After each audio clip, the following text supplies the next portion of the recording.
හොඳ කෙල්ලෙක් ලේසියෙන් හොයාගන්න බෑ. තමන් හොඳ කෙල්ලෙක් නම් ඔයාලගේ ජීවිතේට පහනක් තියන්න ඕනේ නැහැ, පඳුරක් තියන්න ඕනේ නැහැ. උඹලා ගැන දෙවියෝ බලනවාමයි.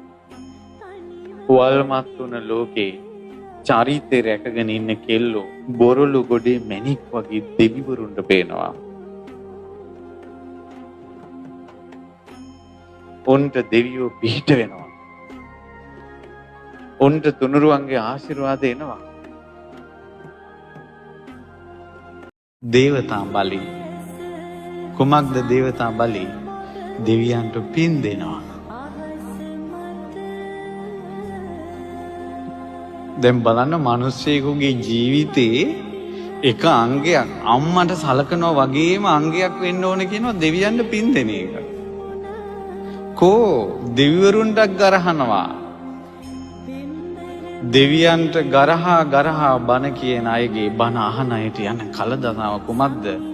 තියෙනවා කලදසාව. පිරිහීමක්ම කැමති විය යුතු දියුණුවක් නන් නෙවෙයි.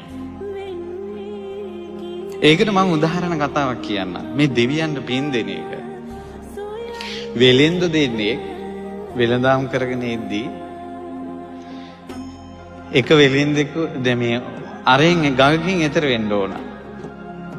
එතකොට ඒ ගඟේ පාරුව මේ පැත්තට එන අතරතුර අර මිනිස්සෙක් දෙන්න කෑම කාලා වෙලෙන්දු දෙන්න එක වෙලෙන්දෙක් කෑම ටිකක් කාලා මේ ගඟට දැම්ම මාළුන්ට.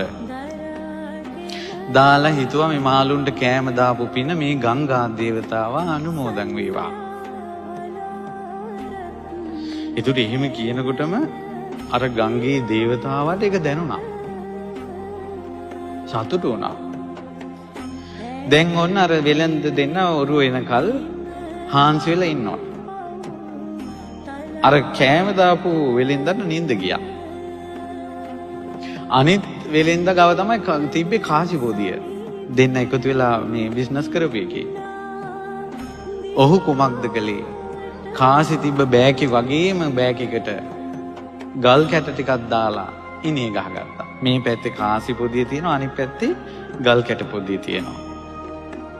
දැන් ඔන්න ඔරුව ආව, ඔරුවේ නැගිටලා යන ගමන් ඔරුව හෙල්ලෙන අතරේ අර ගල් කැට එක දාලා සල්ලි නැති වුණා කියන්නයි ඕනනේ, කාසි නැති වුණා කියන්නයි. ඇත්තටම දැම්මේ කහවණු තිබ්බ එක. ගඟට දැම්මා.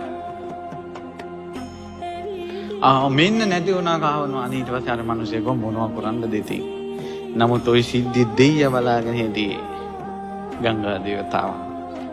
ලස්සනට මාළුවෙක්